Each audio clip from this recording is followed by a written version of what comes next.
I'm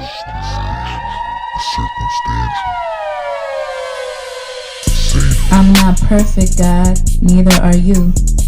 Tell these salty motherfuckers to tell the truth. Tell politicians to give up the rooms.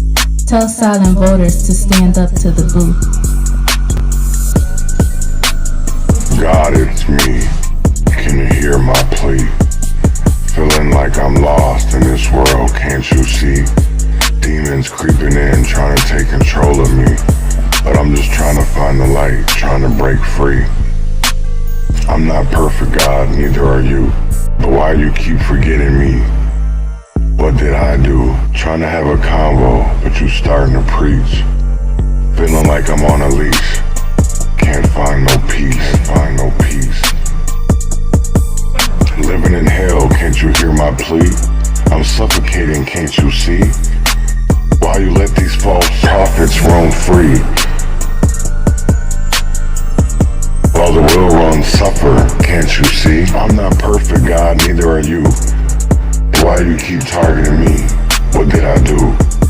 Trying to have a convo, but you starting to preach. Feel like I'm on a leash, can't find no peace. Hardest battles, strongest soldiers, greatest burden, broadest shoulders, pushing up just like these boulders. See conflict like it's water, still this mercy, take my chalice, seeking grace through all this malice. All of these salty motherfuckers could give up. Politics and sinners, they all the same. Got me stuck in this endless game. But I won't give up, won't play the role. Gotta do what's best for my soul. I'm not perfect, God. Neither are you. Tell these salty motherfuckers to tell the truth. Tell these politicians to give up the room. Tell silent voters to stand up to the booth. Living wild but truthfully free. God keep them wild. Oh, what the hell? Good morning. And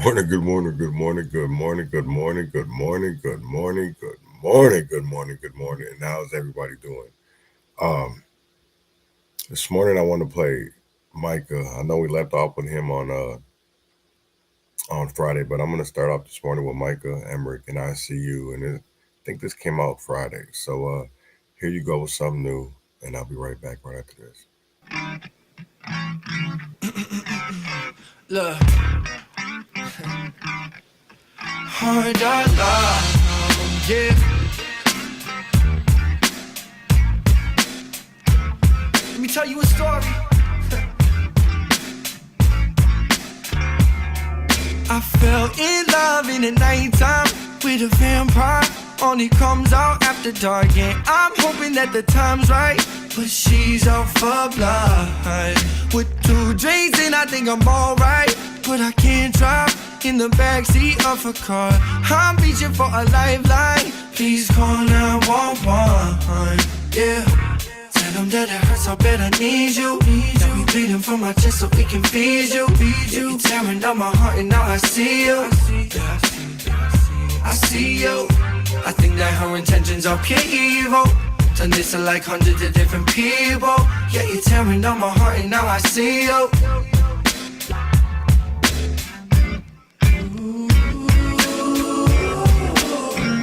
I see you.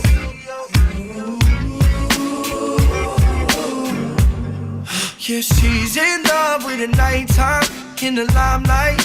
No, she don't care who you are, she's just looking for the right guy. So you better run before you end up in the wrong place at the wrong time and forget who you are. Hope you make it out there alive to tell everyone. Tell them that it hurts, I bet I need you. Got me bleeding from my chest so it can feed you. You're tearing out my heart and now I see you. I see you. I think that her intentions are pure evil. Done this to like hundreds of different people. Yeah, you're tearing out my heart and now I see you.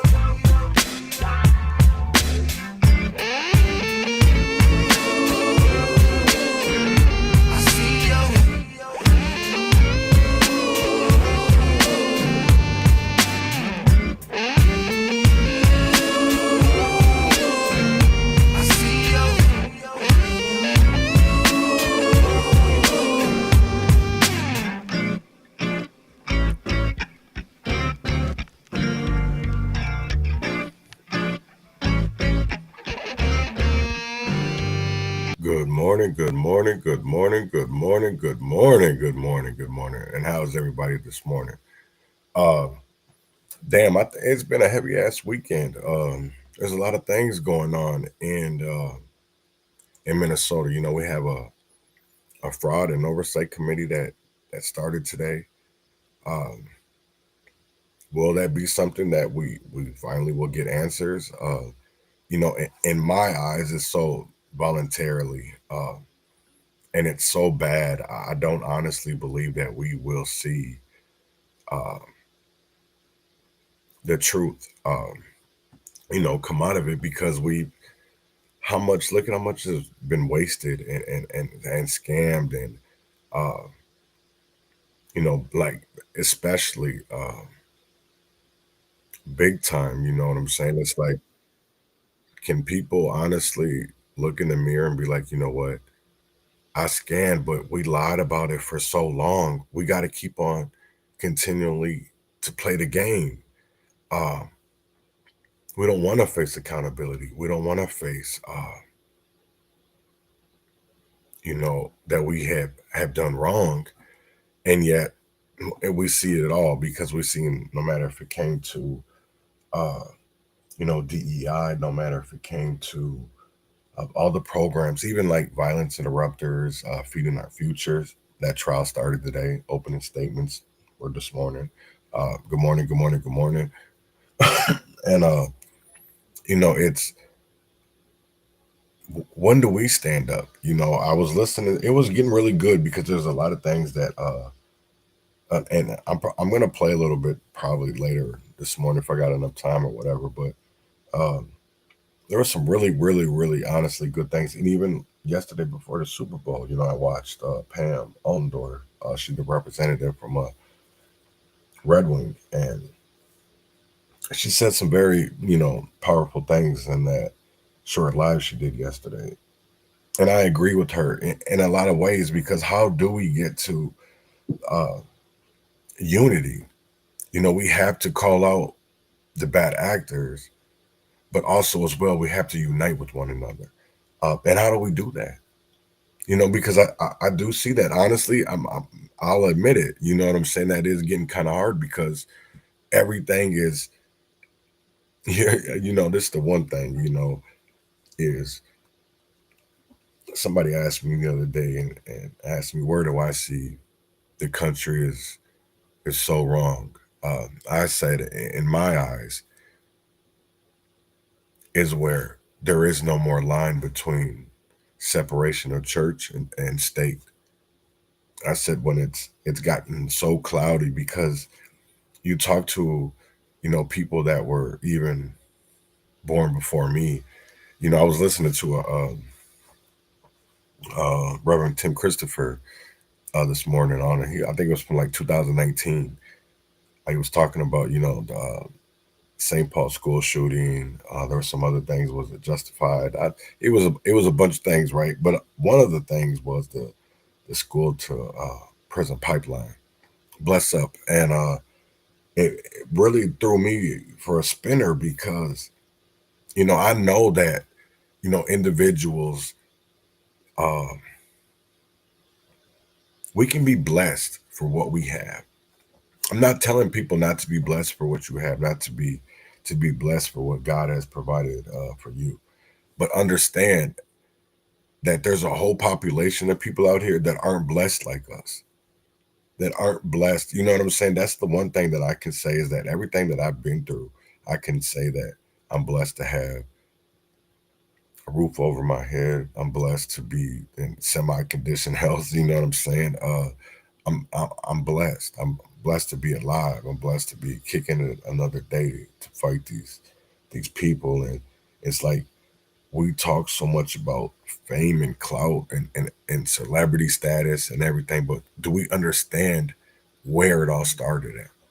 Do we understand where it all started? So I want to get into the history of DEI a little bit. And I want to play this video. So listen here and listen closely. Trump returned to the White House, rolling back diversity, equity, and inclusion initiatives has been at the top of his agenda. He's issued executive orders that target DEI programs, dismantling decades of federal anti-discrimination policy. For Black History Month, John Yang explores the origins of DEI in America in our latest installment of Hidden Histories. Long before DEI became a household term, there were other efforts to move toward equal rights for all Americans. Some of the earliest were in the late 1800s during the post-Civil War Reconstruction era.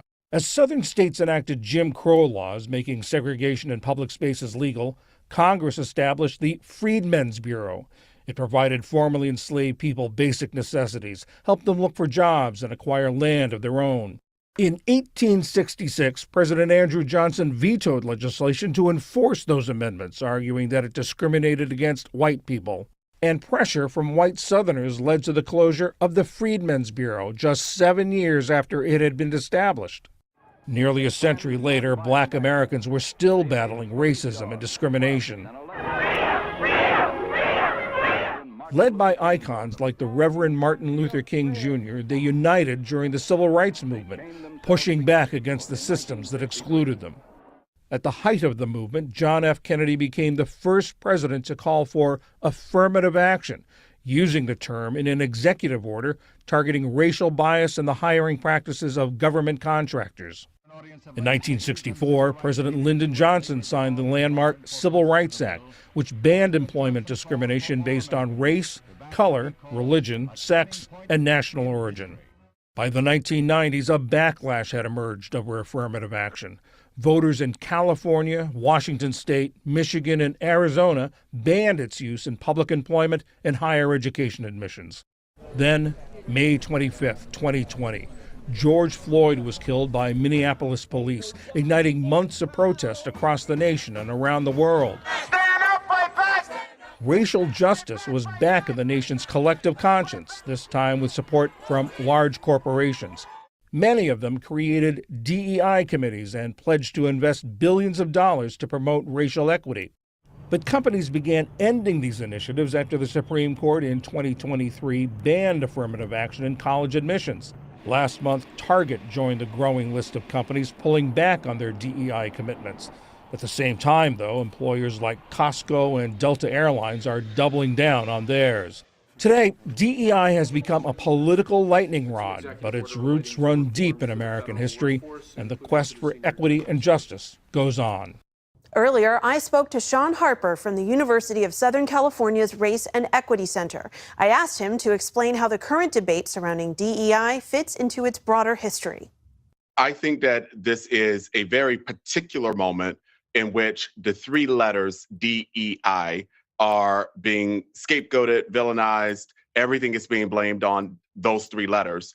But as it turns out, most polling shows that most Americans actually believe that diversity is a good thing for our country, that people ought to be treated equitably, and that workplaces and retail environments and schools and so on ought to be inclusive environments. So the sort of broader ideals of DEI very much remain at the American core, but it's just that those three letters, the three-letter acronym, is being politically scapegoated during this time. Why has it become so politicized? Let's rewind almost 5 years ago when Minneapolis police officer Derek Chauvin murdered George Floyd, and we all saw it play out via Darnella Frazier's video footage. You know, that forced a global reckoning with structural and systemic racism here in the United States. That was a conversation, frankly, that most Americans didn't care to have, and they were certainly unprepared to have it, but yet they were dragged into it. So what we saw almost immediately, after that summer of racial reckoning, if you will, was a bit of an allergic reaction. Well, that allergic reaction then became legislative as states across the country began to, defund and ban the teaching and learning about diversity, equity, and inclusion in schools and DEI offices. So, I don't blame the whole thing, obviously, on Derek Chauvin's murder of George Floyd, but it certainly marks a pivotal chapter in our nation's history. As you mentioned, there are DEI programs that came about at companies and government entities across the country. What was the intended goal of those sorts of efforts? The intended goal of those efforts was to right America's past and present wrongs as it pertains to racism, sexism, homophobia, transphobia, disability discrimination, so on and so forth. Those efforts certainly were not intended to divide people or to sort of force them into two categories, privileged and oppressed. That's the narrative that's sort of wrapped around misinformation. But most of those efforts were the antithesis of that. They intended to bring people together. They intended to help close gaps, and they intended to, help us think about how to make our schools and companies and our communities, more fair and more inclusive. President Trump, in his initial days, announced that he was going to be ridding the federal government of anything pertaining to DEI and those individual words. Certainly, we don't yet know the scope of what that really means. There's a lot in flux, but I'm wondering, from your perspective, what is that going to mean for Americans? It's bad for our democracy. It will lead to greater polarization. It will lead to more divisiveness. It will lead to lots of people losing their jobs. Federal professionals who do DEI work, as well as professionals in corporations and in other places, will lose their jobs because they're caught in the political crosshairs, not because they've done something bad. What we will also see is an uptick in costly litigation that will cost the American taxpayers millions, perhaps billions of dollars, as many Americans are experiencing harassment, discrimination, and abuse. DEI policies and programs, again, help to protect against those things. Sean Harper, founder of the USC. That gives you a lot to think about. In my eyes, the way that DEI is used, you can look at data and statistics, and we have such a variety. We got the diversity part, right? We got the inclusion part. I forgot the I, the E, but we don't have the E, the equity or the equality, because we're included. Y'all want to include us. You want to? We're diverse as fuck right now in America. You know what I'm saying? But what we don't have is that equity and equality. And it makes me think like, damn, but then I understand it, because when they do, I understand, one thing that really got me all weekend, I was really thinking about this, fraud and oversight. And I'm like, had been really tunnel vision with this. And I just can't understand of, like, maybe I do, because it's all political. So I do understand it, but it's to keep them in office. And there was something that Pam said yesterday, is they keep on saying that where Curtis Johnson, I think it's 40B, that special election is coming up. And that, that is a highly Democratic leaning area. I do believe that, but also of what she said is that with so much BS going on at the state level, will this give them that push to be able to get that quorum? Because that really changes things. I think that the Democrats are so cocky, and honestly, you look at the polls, they have reason to be. They have reason to be, but I honestly believe that Minnesota is waking up and want answers and want things to be done. So I do believe that this special election could possibly go a Republican way. And that's the one thing. And again, like I heard Reverend Tim Christopher say this morning, we're so stuck in this rut, this place of, like, if we vote another way, like, why would we? we can vote. There's people in the black community. They're like, oh, but Kamala Harris, she might do this, she might do that, whatever. But damn, we know what they think on the other side. And it's like, yeah, but it's not always just because a book isn't, you're judging a book by its cover. You're judging a book by its cover. And I say this is because this man, I'm not saying that he doesn't have an agenda. What I'm saying is that he has held no other political seats but the presidency. He hasn't been anything else but for the last 9 years, whatever it is, you know what I'm saying, that he has been around. 2016 was it what? He came around 2015 when he ran for president. But then he ran before, and I think it was like 2000, he ran for president. So if you look at it,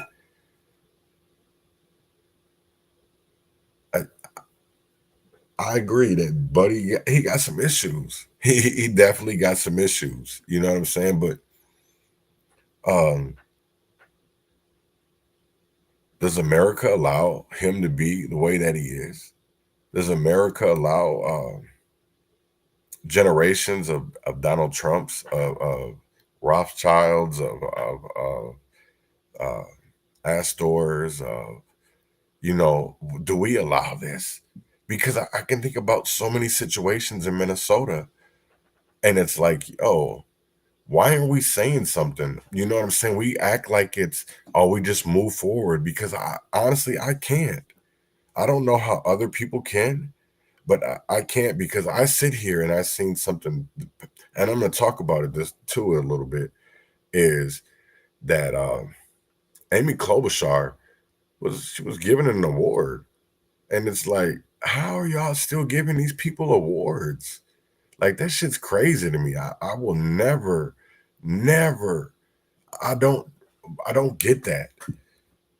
You want a relationship between police officers and the community? And then we know what this woman has done to black boys and black families in Minneapolis, and you want us to act like everything's okay. I don't get that. You know what I'm saying? How are we supposed to rock with a Keith Ellison? This is the one thing that I will never understand when it comes to black people and the Democrats. They have fucked our community and our families. And this is the one thing, is that everybody out here fighting for better. Let's pump the brakes. Let's pump the brakes real quick, real fast, because we all have a history.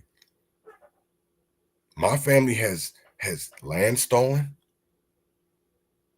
My family has my uncle. That's the one crazy part, man, because I think about Willie all the time. I think about Willie Francis, and it's crazy because people out here celebrating because Kendrick Lamar performed at the Super Bowl. I don't care. To be honest, man, here's the thing of it is, I really don't listen to the nigga. So to be honest, at the end of the day, the only time I ever did was at fucking protests. You know what I'm saying? So I really don't fuck with the nigga. I messed with Drake and all of that shit, Lil Wayne and Baby and all shit, Cash Money. I fuck with them niggas harder. So it's like I really didn't fuck with them like that. I fuck with like somebody that wasn't on the stage last night was Schoolboy Q. You know what I'm saying? So I really didn't get into. I'm more about are we making a difference in the community? Fuck making a difference at the Super Bowl. That's one day. Can we make a difference for a lifetime, for a generation? And I'm not saying that what he did wasn't big. To me, I've seen other Super Bowl performances that were more phenomenal, that were more dramatic, that were more immersed in history. Like, some of them were funny, some of them were when Prince, Michael Jackson, we've had some some really Beyonce. I don't even really fuck with her now, but you know what I'm saying? It's like we really had some different. I'm not saying that there was nothing bad about his performance last night. It wasn't for me. It wasn't. I don't care about that they were out there rocking the American flag, and then that's the one crazy part is like some dude ran across shouldn't even say he ran. He was dancing, and then he put up a Palestine and Sudan flag. With the words on there, and I was like, damn, that's what's up. That's what's up. You know what I'm saying? So, I was just like, damn, that's I'm cool, but it just, and then it makes me tripped out because another thing that really drives me crazy is I know that people have stopped this woman, but how did she win elections in Minnesota? How has she had so much control of Minnesota? I will never understand that. Nothing. I will never understand that. Right. Right. No, hey, Manny, that's the one thing, I get all this symbolic, but are we happy about symbolism? Y'all are worried about it. This nigga was out here subliminally doing things with symbols.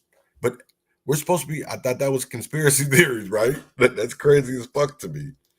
But hey, you know what I'm saying? It's like, I don't get it. We let this white woman win all the time. Tina Smith. You know what's wild is somebody, and I don't know, I'm just saying I haven't done my background into this, but allegedly, so I'll put that allegedly, is that Ilhan Omar's worth millions. And it's like, how? How are you worth millions if you're only a U.S. Congresswoman? You represent one of the poorest ass communities in Minnesota, and you're a millionaire? While your community suffers, you're prospering. You got arrested, and that was the weirdest ass arrest I ever fucking seen in my life. Her and AOC and all them when they were up there for birthrights or whatever it was. And it was then nobody. For how you gonna raise your fist and you ain't your hands behind your back and you're supposed to act like you arrested? Get the fuck up out of here, man. I had real fucking handcuffs, right? And that's wild. And we always go with that. We always go with somebody being screwed over, as long as it's not us, because that's where it goes back to Marvin Wood, and especially with Amy, because everybody in the community knows, but nobody want to talk. Don't nobody want to talk, and that's why I get kind of frustrated at this fraud and oversight committee. Is because they wrote in there. This is the one crazy thing, because I've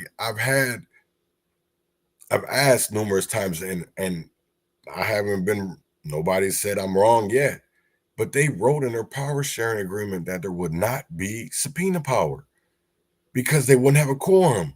So that was one of the things I asked yesterday.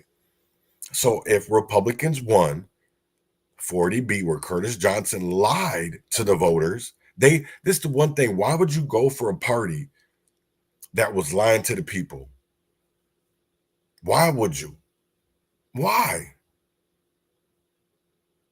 And then here's another crazy part of it, right? There's so much turmoil in the House that you don't even know who's telling the truth. I believe a lot of what Pam says, especially what she said yesterday, is because I've always took Pam at her word. I remember when Barb Haley was in that seat, and that the bullshit had to go around with Barb Haley. Pam is always, I remember going up to the state capitol, and it was her and Walter, and me and Robert did this big old video about how they were being able to fraudulently waste and scam this money because it was like there was no oversight. And you're going to hear that next, why the lady left in Minneapolis, is because they would return in receipts and they would just be written. They didn't know where the money went. It was just written like, we just spent this. Well, that's crazy as hell. I mean, like, I'm not saying that that's wild. You have people out here keeping receipts. They got bags of that shit. We got to have some kind of oversight. We got to. We got to have some kind of oversight. So if we don't, it's like, if we don't have no oversight? That's the one crazy thing is, I really want to say is that about oversight. What about oversight on these politicians like Tina Smith and Amy Klobuchar, who they don't vote for the people, they vote for their interest. The same way that we knew that she railroaded a black family and a black boy went to prison for 18 years. 18 years. And it was torn apart. And yet we vote like this. We vote. I will never understand that. I will never understand that. Like, you have so many people in our community that have done our community wrong. You know what I'm saying? Like, this is the one thing that I want to ask voters that are Democrats, right? You know what Amy Klobuchar did to Marvin Haynes. And not just Marvin, Mayan, Oscar. There's tons of paperwork. There's tons of stories. There's tons of proof. And yet y'all choose to look the other way because it's good for your political party. So how do you look Marvin in the face, or his family, Marvina? Like, that's what I don't understand is, like, how do you go as a Democrat like Vita, and then Marvina Haynes is already running against her, and you have Democrats that would rather, that's crazy. But that just shows your alliance, and that also shows your resilience because they're still there. You know what I'm saying? And I guarantee it that if we start voting in another way, we'll start seeing shit happen. Because I want to sue this, not sue. I want y'all to see this. I better stop before they shoot me somewhere. Because damn, if you're watching, Mike, did you see in Red Wing? I think it was last week, either Thursday or Friday. They busted two dudes with drugs, and one of them, the black dude, I don't know, I think he's black or whatever. He looked black. Andre Page, his last name is Page, I believe. Was busted in some Nathan Robinson. But damn, it's crazy as hell. Only one of the dudes is locked up still. The other one's out. So it's like, who told on who? Like, god damn, that's wild as hell. There's a buddy got $1 million bail out there. Crazy as hell.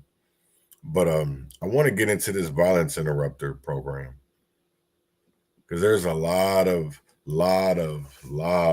bullshit going on. So I want to play this, and then because a former Minneapolis department head speaks out. So listen to this interview.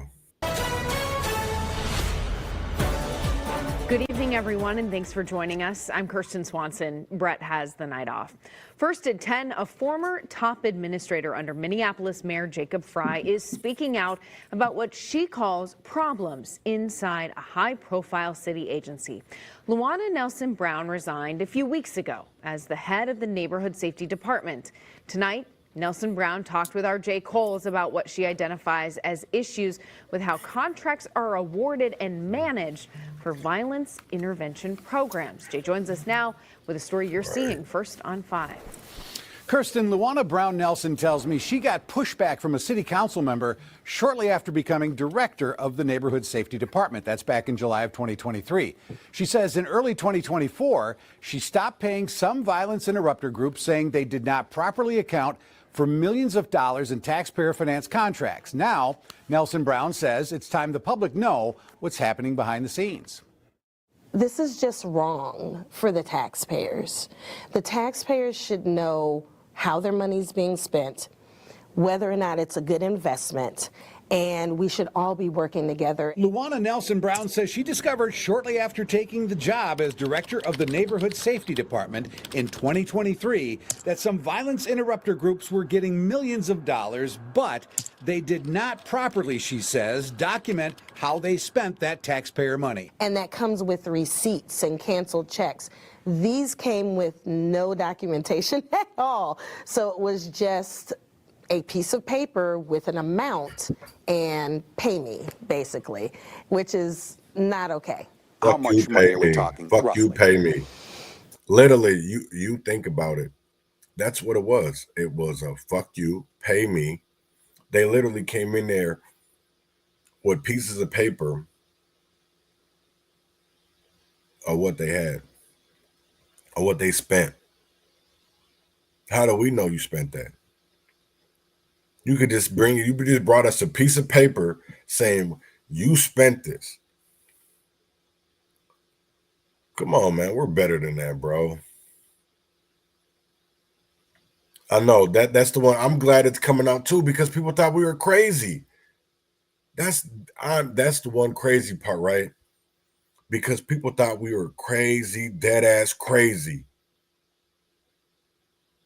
Thought we were dead ass crazy. Even when Robin Wamsley, and I know she's been a big one in this, right?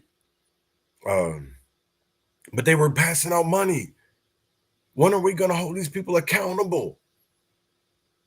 Like, you hear in the news every day, scam, scam, scam, scam, scam.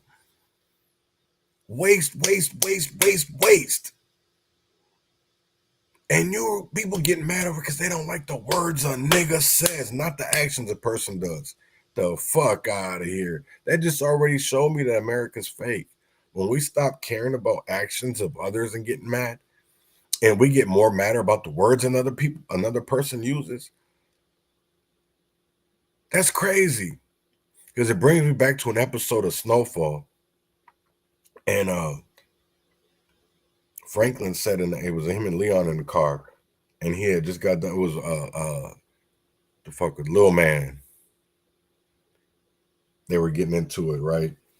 And he says, pull the car over. I built this shit brick by brick by brick. You are not gonna fuck up what I got going on because you don't like the words another nigga use. When are y'all gonna get mad over actions? Because niggas get so emotional over words. But never, this the one crazy part. It already showed me that Minneapolis was fucked up. Because they weren't getting mad over people in their own communities that were getting mad. Hey, you know what I'm saying? People in their own communities were doing the same old shit like a P. Diddy, right? Or and that's wild as hell what Kanye West doing right now. I will say that. That definitely is wild. But literally these same ass people, because we call people whistleblowers or snitches. So people have to go through so much bullshit to do the right thing. And is that right? Because why do people gang up on the people that are out here doing wrong and on taxpayer dime? That's the one crazy part. If you live in Akron, Ohio, if you live in Cincinnati, Ohio, Chicago, LA, Minneapolis, Detroit, this is all your money to abuse you. Y'all go out here and protest police brutality, but pay for police brutality. I don't get that. And then you don't hold your community members, your council members accountable. You hold your community members because you're told they're in the wrong. And that's why I understand even when it comes to all this DEI, because we're told that it's right. We're told that it's correct. But does that make it right? Because we're told something. When are people, that's the one thing of what I'm going to say is that our public education system was made for a nation of workers, not thinkers. A nation of workers, not a nation of thinkers. We're talking several $million. Nelson Brown says she then stopped paying some of those invoices in early 2024. She says that's when City Council member Robin Wansley got more involved. As she started to send letters to the mayor and to the commissioner who I reported to and challenge me on the dais, amongst various things. Nelson Brown says a new system was put in place to award contracts for 2025. And when some of the violence interrupter groups were recently notified they did not get a contract, the pressure, she says, came back again. Councilmember Wansley came with this resolution to move the money to Hennepin County to have Hennepin County deliver the services, which does nothing but circumvent the entire RFP process. Commissioner of Community Safety Todd Barnett issued a statement which says, in part, quote, unfortunately, several city council members choose to only support those efforts when it benefits their favorite nonprofits. This selective and self-serving approach not only hampers the integrity of our work, but also undermines the important progress being made by the Neighborhood Safety Department. Why did you decide to leave? I could not take the pressure and the pushback anymore. The humiliation and harassment on the dais in public was just unnecessary. Now, I reached out to Councilmember Wansley for her side of things, but she declined to comment on Nelson Brown's statements. And Wansley does have a news conference scheduled prior to a budget committee hearing for tomorrow. In a release, Wansley says she wants to transfer $1.2 million in gang initiative money from the city over to Hennepin County. Wansley claims there have been long-lasting concerns over mismanagement of the Neighborhood Safety Department. And she argues moving money and programs to the county will ensure, quote, crucial public safety services are deployed effectively. Now, it's unclear if any of the concerns raised by Nelson Brown will be addressed tomorrow, but we will update you on any decisions as they happen. Reporting live in the newsroom, Jay Cole. So there is an AOE, called AOE committee hearing this morning in Minneapolis, I believe at 10:30, when it comes to the council, because, you know, there's different committees, public safety, business, and then they vote on it or whatever. It goes back to council as a whole, each department. So they have those type of meetings. Most city councils have those. So we shall see. The same way that you have this fraud and oversight committee going on this morning. Right. It's not, you know, that's the one thing I thought about when what they said in that, right, was,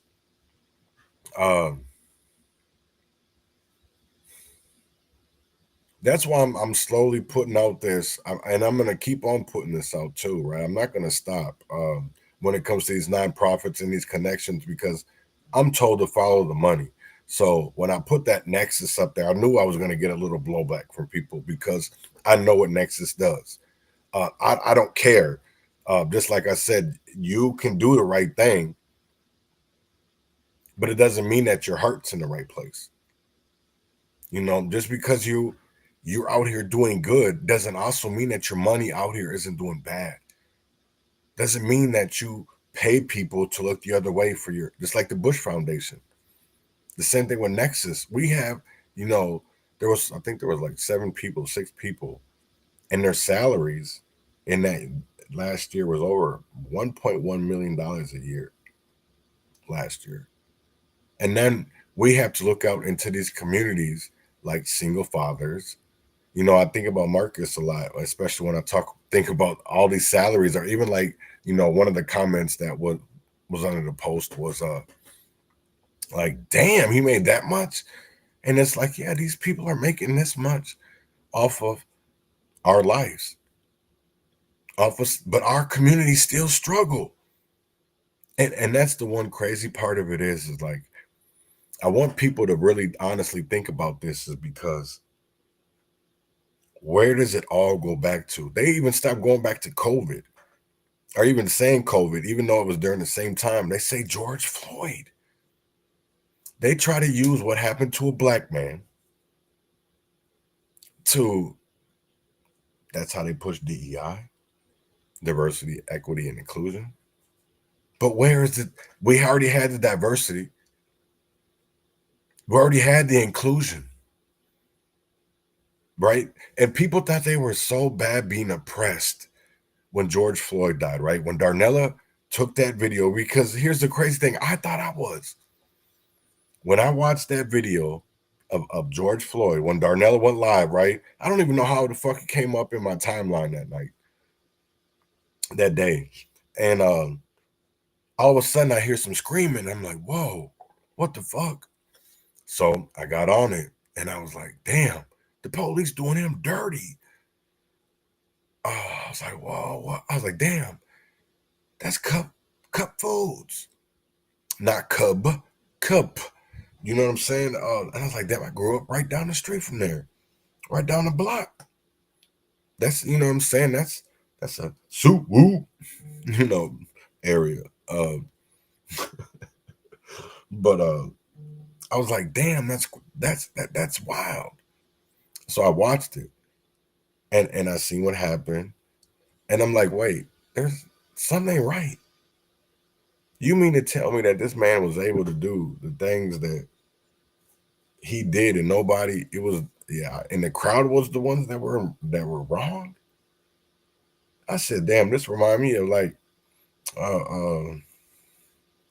what's the beating now? Rodney King. How everybody picked up their, you know, the guy filmed it on his newly. Nobody just thought that was weird, right? That it was newly purchased video camera.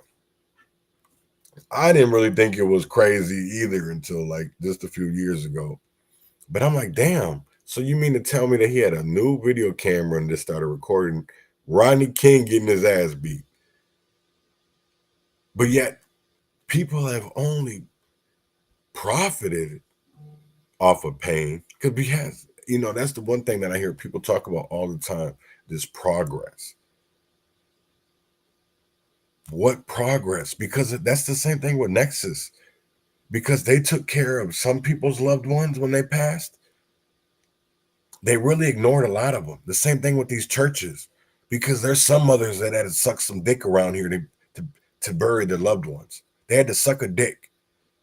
And that's crazy as hell, because I remember sitting, and I'm not going to put the person out there, right?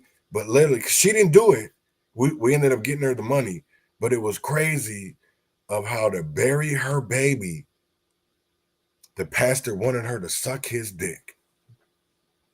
I said, wait, what?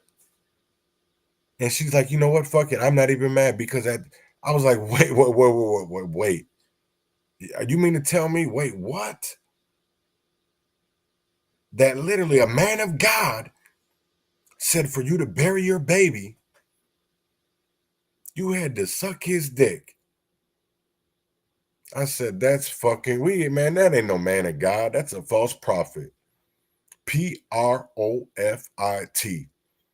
See, where are those stories at? You don't see that in the media. You don't see that in the media. You don't see the struggle of single mothers, of what they go through. And that's why, you know, I will always have credit for these women out here. No matter what color you are.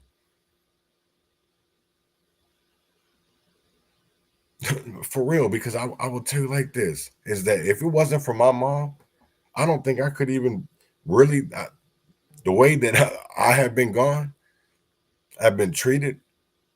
Yeah, why would you trust anybody? Why? You know what I'm saying? That's like the whole crazy thing of why would you trust these people? You stolen lives. You have blood on your hands. Why would I trust you? And then when we call it out and you look the other way, or you say you're doing something, but is it really enough? Because this is the one crazy thing. I go to sleep every night. Every night. Every night. What can I do?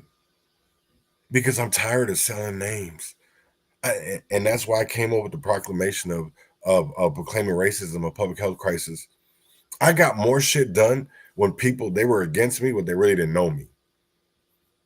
You know what I'm saying? That's nobody really. But now that I'm known as a, well, he's kind of a troublemaker when he doesn't get his way, blah, blah, this. No, well, how about when y'all lying to people, I get frustrated because I give y'all chance after chance after chance.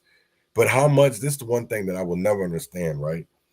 And I got morals and integrity. I don't know about everybody else, but mine don't come with a price. So if I see something wrong, I don't care who you are. That I don't care who you are. I'm going to say it. Because that's crazy as hell to me how I think about all these black people, these brown lives that are locked up behind bars, and some of them are innocent, some of them never committed no crime, and yet you have politicians that are more worried about other bullshit. They're more worried about their political party's agenda than the people's agenda. Because how many stories come out of Stillwater Prison? How many stories come out of Faribault Prison or St. Cloud every day? And we always say we're going to change something. What are we changing? How are we progressing? Because you went to Jamaica, or you went and bought a new house, or you went and bought a new car. Oh, okay. What about the rest? Because we got so pumped up because our whole mission in all of this was to save that one person. If we're to save that one person, we'll be all right. Is that really a success if you're saving 1 out of 100? Is that really a success? I would think that's a failure. Because are you really trying? Are you really trying? That's the one thing that I sit here and I look at people. You got to think about all this money that was going around. And what's changed? What's changed? Go over North Minnesota. You still see kids riding outside. It's cold as hell. And you see kids outside, little 12-year-olds, 11-year-olds. You know what? The one that this past weekend, they fucked somebody up. And I shouldn't say this old mother. And I shouldn't say, I don't know what she was, grandma. She was about 60. And the whole group, there was 6 kids between the ages of 11 to 15. What'd they do? They tackled this woman, beat her ass, stole her car. Police went on this whole public, they called in the Sky One, whatever they want to call it. And I was like, oh, this shit getting wild. And it come to find out they had a garage surrounded over north where all these kids were at. And I'm like, damn, they're doing that all for 11, for 15-year-olds. What about these adults? And then y'all still don't do nothing to the kids because you can't hold them nowhere. There's nowhere for them to go.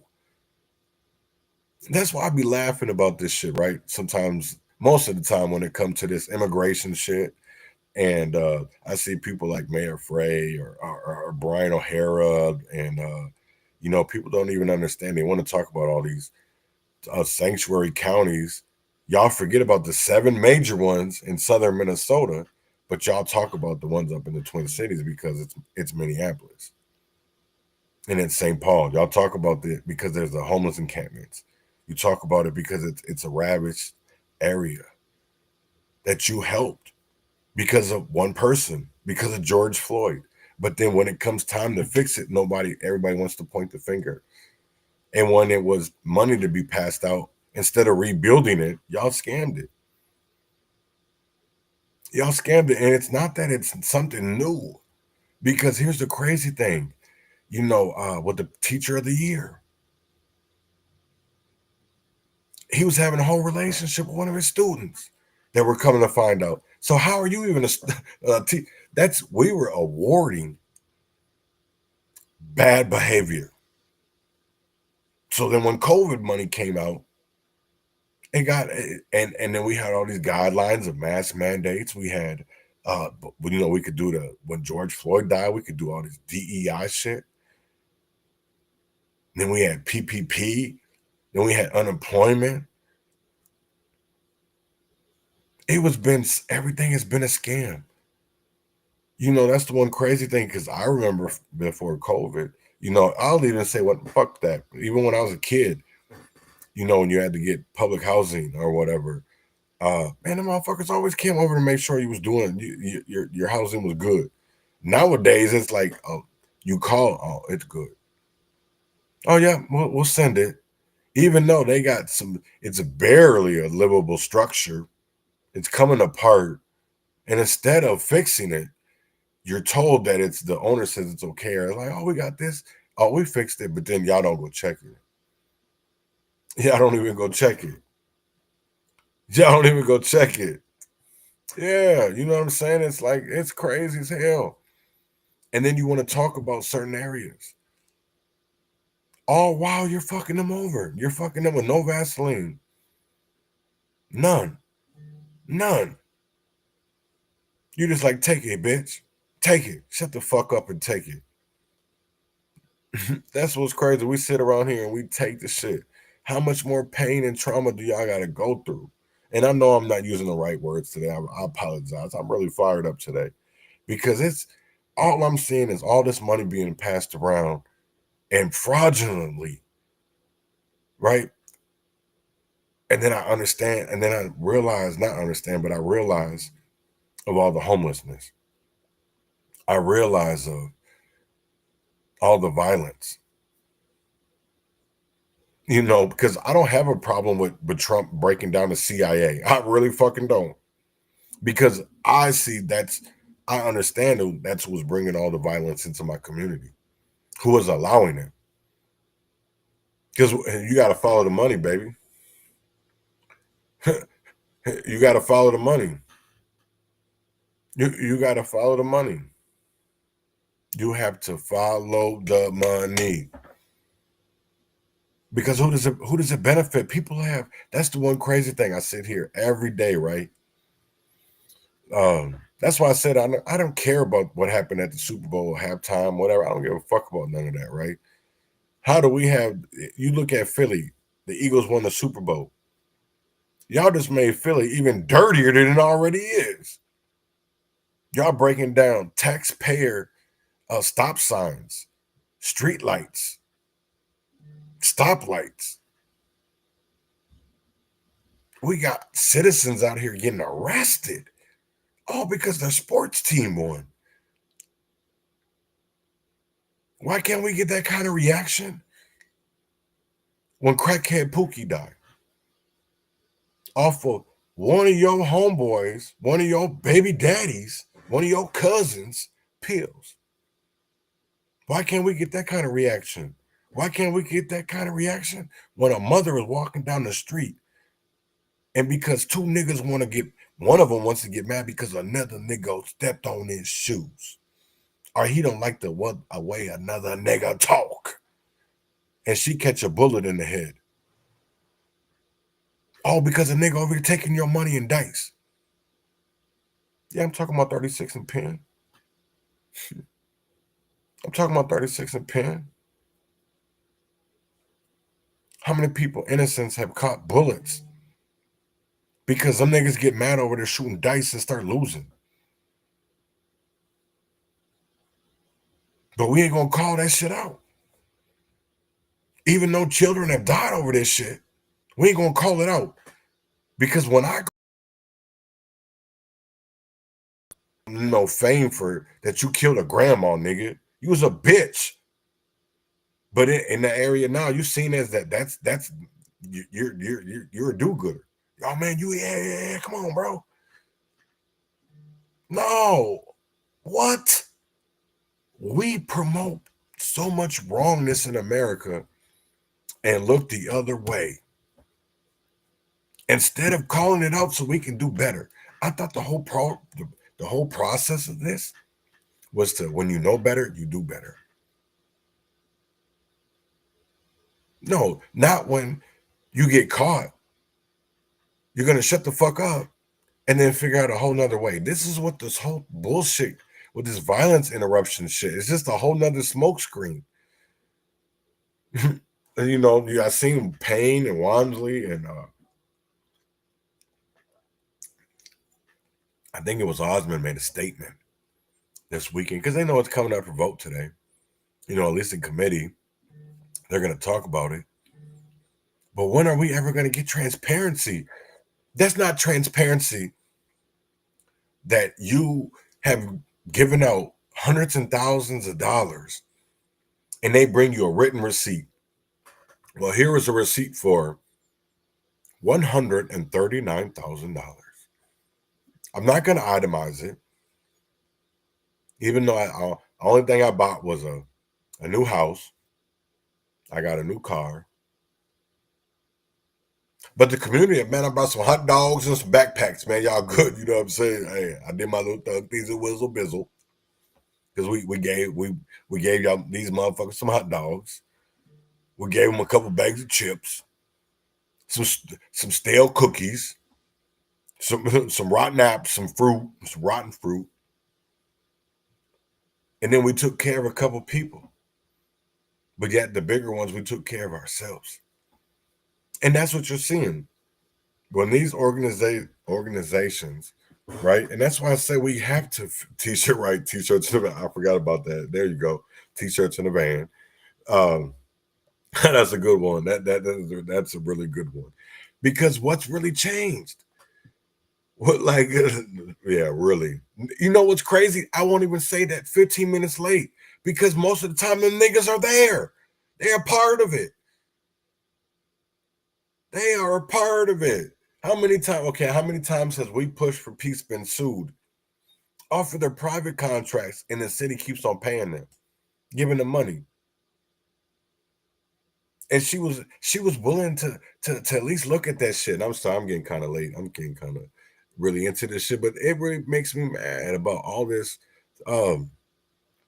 scamming. And, you know, that's the one thing, because I say this, right?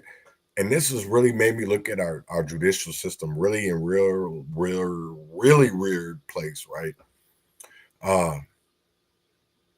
Yeah, because I want y'all to listen to see what y'all think, right? This is about, everybody knows what happened about D. Hill, right? So, you know, his case was overturned because of this. The appellate court thought this was his testimony when he was being interviewed was against the law, that he was being held illegally. So watch this and tell me what y'all think. Fight is brewing over a critical piece of evidence in the murder case of star North High student athlete Deshaun Hill Jr. As you may remember, the Court of Appeals tossed out Cody Forencamp's murder conviction, leading prosecutors to retry him. Our Paul Bloom has covered every step of this case and joins us now from the newsroom. Paul, the focus is on a videotape police interview. This is the video that got the murder conviction tossed out in the first place. The Court of Appeals ruling it was obtained illegally and should not have come in as evidence in Cody Forencamp's first trial. But prosecutors argue it is critical to their case against Forencamp, and they want to show it to jurors at trial number 2. So you have the right to remain silent. Anything you say will be used against you in court of law. The videotaped interrogation of Cody Forencamp begins here with a Minneapolis police investigator reading Forencamp his rights. It is 1 week after the 2022 murder of North High standout student athlete Deshaun Hill Jr., and Forencamp is the primary suspect. We're here because you're involved with this murder. You've told people. That's why you're here. The entire 19-minute video was played for the Hennepin County jury that ultimately convicted Forencamp on murder charges that sent him to prison for decades. But last year, the Minnesota Court of Appeals tossed out the conviction on constitutional grounds. The higher court finding that authorities illegally obtained the interview with Forencamp by holding him on a separate matter in Carleton County until the Minneapolis investigators could get to him. And thus, it should not have been included as evidence at trial. I'm not here to lie to you, though. Why would I lie to you? I ain't buying. Why would I lie to you? But the Hennepin County Attorney's Office is not giving up. Prosecutors want the video admitted at Forencamp's upcoming retrial over objections from the defense. The state insists it can establish that the interrogation was lawful, and now they're turning right back to the Court of Appeals for a ruling to prompt the trial judge to allow it, writing that the video is, quote, critical to prosecuting Forencamp for murder. And it is unclear right now when the Court of Appeals will weigh in. Cody Forencamp's retrial currently on the calendar to begin April 28th. That's just right around the corner. So it makes me really wonder, how do our systems work? Do they work for the people? Because if you're skirting corners, you're cutting them, just for you to be able to put that, we want the truth. Be transparent. When did that ever be wrong? Because never mind. We want things. That's why half the time we don't ever get no real killer. That's why y'all had tunnel vision on Marvin Haynes instead of going at, you know, that there was another shooter. You hid evidence, and again, you're cutting corners. And that's the one thing I will never understand, is that we look at cutting corners sometimes as the right thing, right? Because we look at working harder and not smarter. But why don't individuals work smarter and not harder? Work smarter, not harder. Because I think about that all the time. You know, I remember when we went out there, I was mad as hell, because I remember Marcus was out there too. When Blessings over on 53rd and over North. And they knew where Buddy lived. They knew, like, they were watching him, but yet continue to chase this man 60 to 70 miles an hour down a residential neighborhood. And you killed the family. I shouldn't say you killed the family. You killed the little girl. And I will always, you know, that's the one thing, is that y'all know where these people stay at. You're watching and you have information, because I understand that. I was a part of that world. I was a part of y'all little catalog. Y'all have me labeled. I don't let y'all do that shit no more. I don't let y'all label me. I don't let y'all do none of that, because I'm not that person. All I want is accountability. But it makes me sad of, like, how do we know that the police are out here fighting for the people? You know what I'm saying? Are they fighting for that blue line?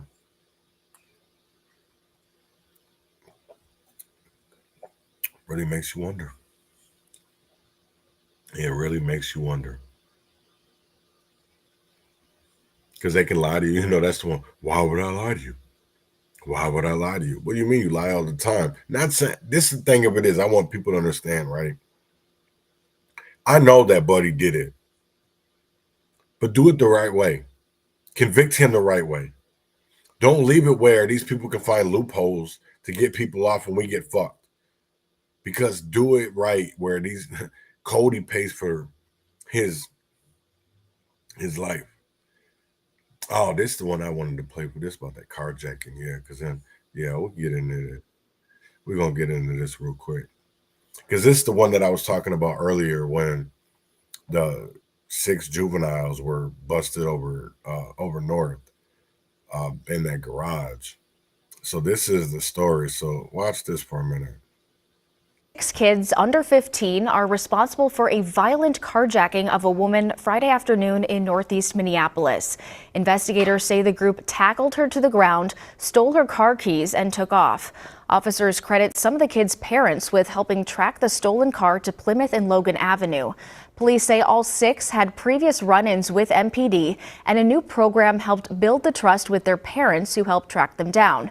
WCCO's Marielle Moe sat down with Chief Brian O'Hara to learn more about it.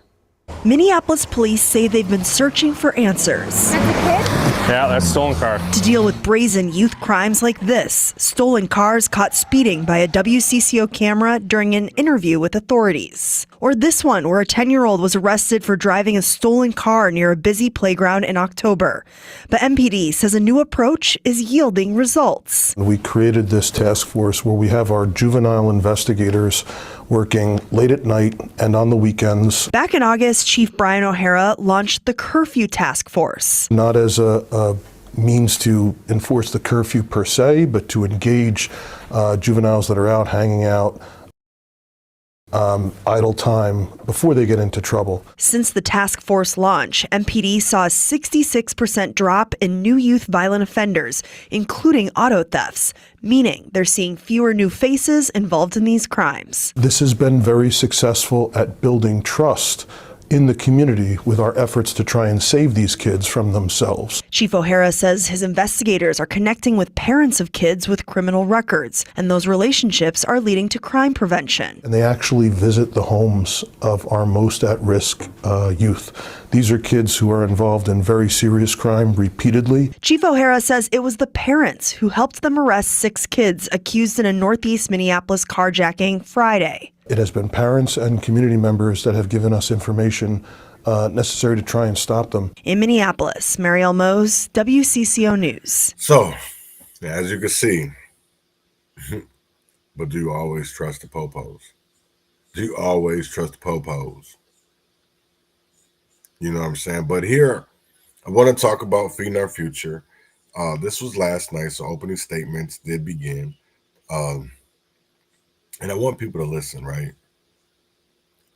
I want people to listen to opening statements. Be back in court tomorrow. Opening statements will start in Amy Bach's fraud trial in Minneapolis. Joe McCoy is here now to join us with kind of a refresh of exactly what's going on with this case right now. It's so big.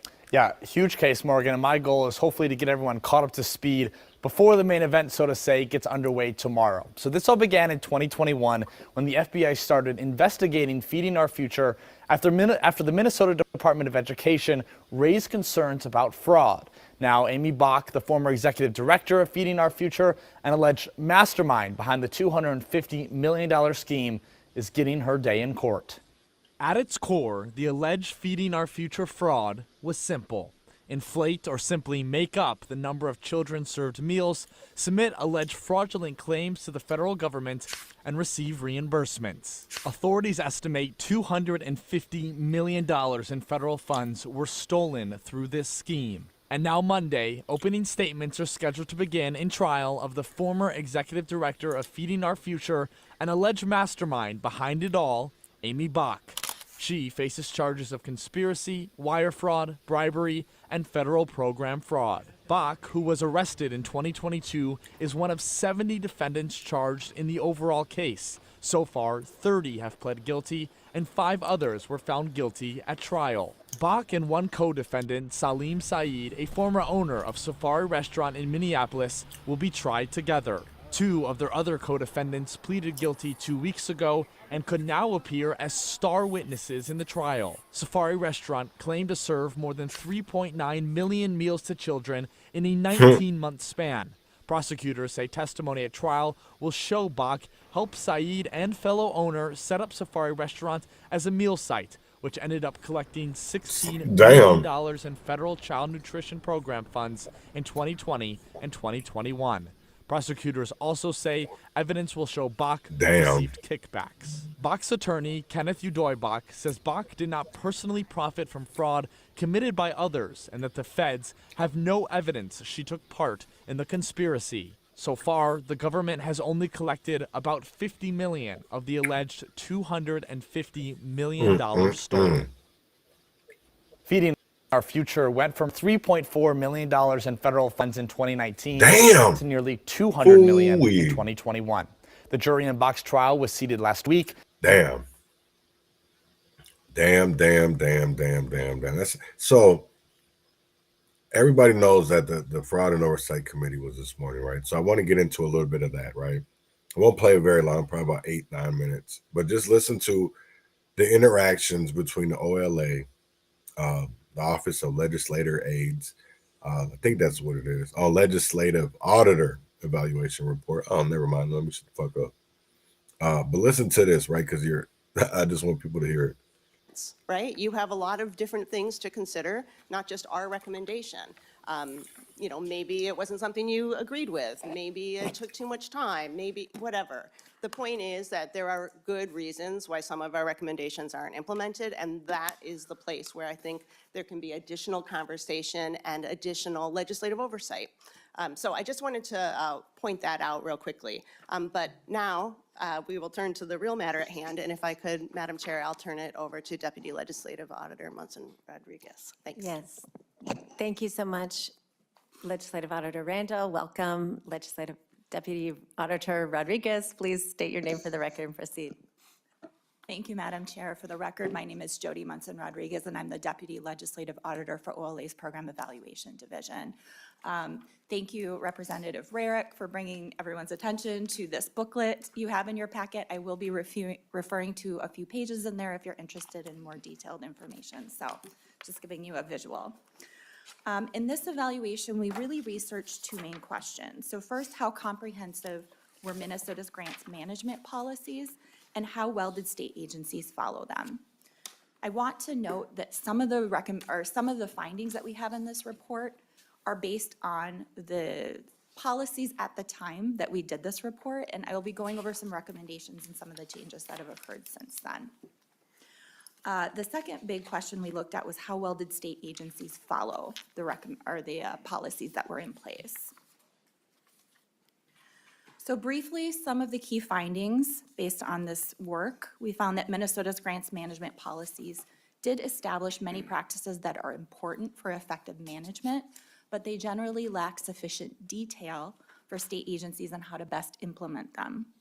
In addition, OLA found pervasive noncompliance with these policies in recent years. One of the reasons we identified for this potential noncompliance is statutes provided little authority to enforce state agencies' compliance with them. So now I'm just going to step back a little bit, provide some very basic information, some context around these findings, and then I'll talk a little bit about some of our recommendations and their implementation statuses. So first, just a real brief primer, how do grants work in Minnesota? The legislature appropriates money to state agencies for state-funded grants. The agency then is responsible for distributing and overseeing the grant. So in one example, the legislature awards funding to the Department of Public Safety for the Youth Intervention Program. The department awards grants for this program to many different nonprofit organizations, including, for example, Lutheran Social Services, which then provides early intervention programs for youth. Now, another example would be that the legislature provides funding to the Department of Education for early learning scholarship programs. They in turn provide grants to several pass-through organizations, such as Think Small.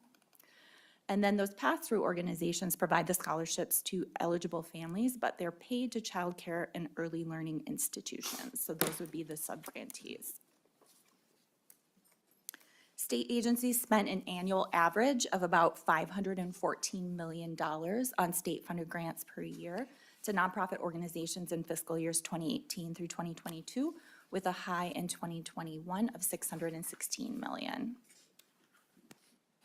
State agencies awarded grants to about 2,400 nonprofit organizations in that 5-year period.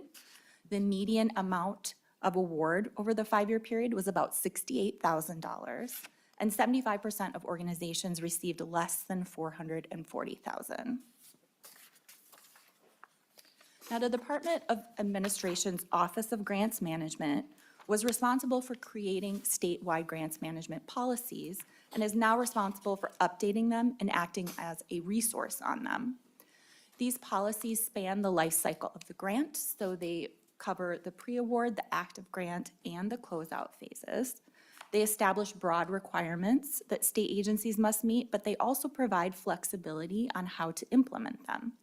So for example, OGM requires state agencies to collect progress reports at least annually from state agencies, but they don't establish any minimum standards for the format or the content of those reports.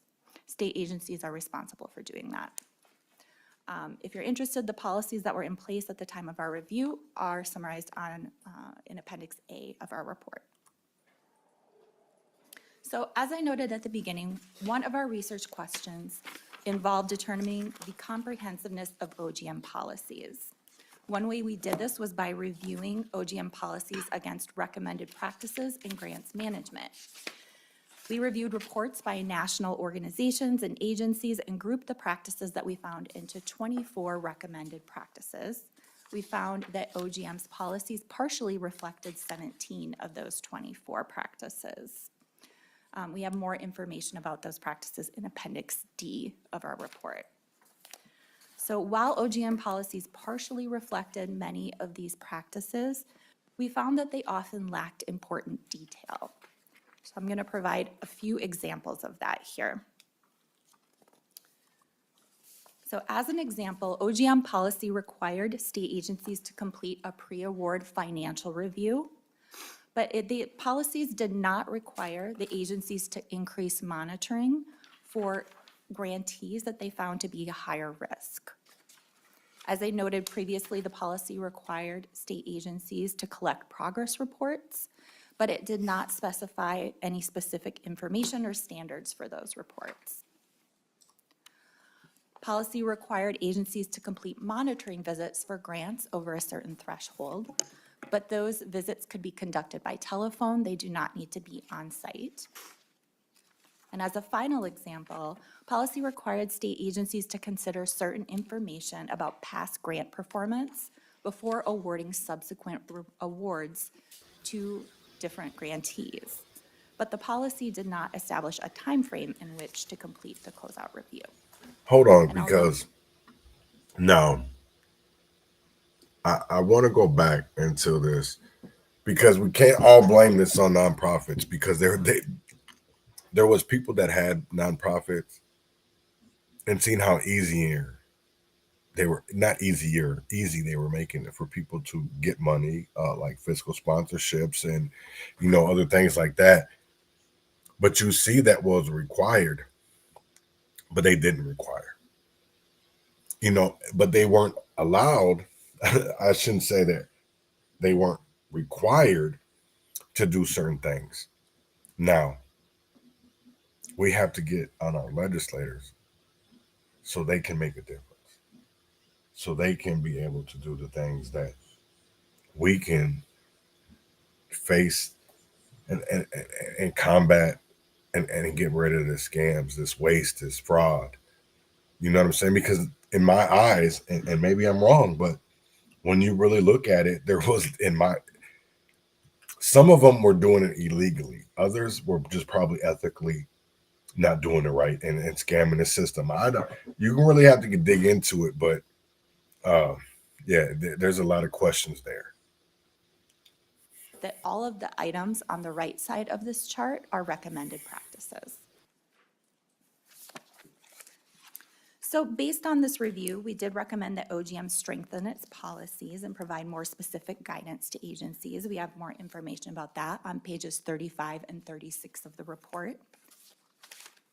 I do want to note that since our report was released, the Department of Administration has taken some action on this recommendation. So for example, based on a law that the legislature passed in 2023, OGM made numerous changes to its pre-award financial review policy, including noting that agencies must develop risk mitigation plans or not award a grant to entities for which they have identified risks. OGM also established a timeline by which agencies must complete closeout reviews. We note that this is partially implemented because they did not take other recommended actions, such as establishing standards for progress reports or requiring on-site monitoring. So as Ms. Randall noted, in this report, we kind of went into depth reviewing a couple of different state agencies, but for this presentation today, I want to talk just a little bit more on the enterprise-wide issues that we found. So at the time we released this report, we had also done 8 financial or internal audit control reports and 2 program evaluations within recent years in which we looked at grants management compliance. And in looking across all of those reports, we found repeat issues both within single agencies and across state agencies. And some of those repeat issues that we found are listed on this slide here. Given the amount of noncompliance that we found, we sought to understand some of the reasons behind it. So we looked at factors related both to state agency capacity to comply with the requirements, as well as accountability measures surrounding those requirements. So first, I'll talk a little bit about state agency capacity. One of the first things we found was that the legislature had funded grants management activities inconsistently across both state agencies and grant programs themselves, which we believed could have affected agencies' compliance with OGM policies. Another factor we identified was training. So while OGM had provided some ad hoc training on these policies, it didn't have in-demand training or kind of regularly scheduled training. Also, no agency officials are required to take any training to manage grants. And a third factor was agency management tools. As you can guess, there are many, many documents that are required in the management of grants. So some agencies use electronic grants management systems, others use a wide variety of systems in order to do this. I'll note that as part of our review, we surveyed members of the Grant Governance Council. That includes 40 grant managers across grant-making agencies in Minnesota. And only 40% of those managers said that they used electronic grants management systems. That meant that 60% were using other kind of ad hoc methods. So just as an example, during our review, MDE used a combination of email, online systems, electronic documents, and actual physical documents to manage their grants. Now, in addition to state agency capacity, we looked at just accountability measures, since without mechanisms to hold agencies accountable, they may have fewer incentives to comply. So in terms of enforcement, statutes provided little authority for state agency to enforce state agency compliance with these policies. There are several entities, including OLA, that have the authority to review agency compliance, but reviewing and reporting is really the extent of these entities' authority. That leaves the legislature as essentially the only body with the authority to act when agencies don't comply, but it's difficult for the legislature to obtain comprehensive information and data both on grants and on state agency grants management activities. Minnesota's only real source for information on grants is the state agency accounting system, but that has very limited information available and no performance information available in it. So this makes it difficult for the legislature and really the public, state agencies, anyone, to review grant performance. So we made a number of recommendations to the legislature. One of them had to do with directing OGM to develop a grants management training program, and then requiring all state agency grants management staff to complete that program. The legislature has chosen not to implement this recommendation at this point, although I will note that the Department of Administration has increased the amount of training materials that it has on demand on its website since we released this report. A couple of other recommendations we had was to develop standards for consistently, or to direct OGM to develop standards for consistently funding grants. I'll note that the legislature actually passed a law in 2023 themselves that directed agencies to be able to use a percentage of grant funds to administer those programs. We also recommended that the legislature direct admin to develop recommendations for improving access to data on grants. And also in 2023, the legislature directed admin to assess the viability of implementing a single grants management system. And then last, we recommended that the legislature increase external oversight of grants management in executive branch agencies. We have some suggested options on pages 49 and 50 of our report. We found that the legislature has made some changes that could provide greater oversight. So for example, So I will get into some more of this, but I want to get up out of here today. So, and not in a bad way or anything like that, but I want to watch this more myself, so that way I come better informed of how the first day of the Fraud and Oversight Committee went. But with that being said, man, I hope everybody has we talked about a lot today. We talked about Marvin Haynes, Amy Klobuchar. Minneapolis and the violence interrupter billing scandal. We talked about how the former Minneapolis department head speaks out over billing issues with the violence interrupter program. She's a former. She doesn't work there anymore. We talked about the D. Hill case. It's up for retrial and the fight for justice. As the prosecutors fight for critical evidence in the upcoming retrial. So we'll have more on that later. We also seen as first day of officially trial, opening statements were today of Defeating Our Future. Amy Bach, Salim Saeed, that was today. We also a little bit about the history of diversity, equity, and inclusion, the efforts in America. So it's been a hell of went through a lot today. But we're going to get up out of here, man, and I got something special for y'all. So I kind of fuck with this a little bit. But with that being said, man, I want y'all to have a great day. And win or fail, freedom or jail, heaven or hell, wish me well. And y'all have a great, great Monday. And rejoice, enjoy it. If you're in cold or if it's snowing, enjoy it. Philadelphia won the Super Bowl last night. So enjoy it. And everybody have a great Monday. Win or fail, freedom or jail, heaven or hell, wish me well.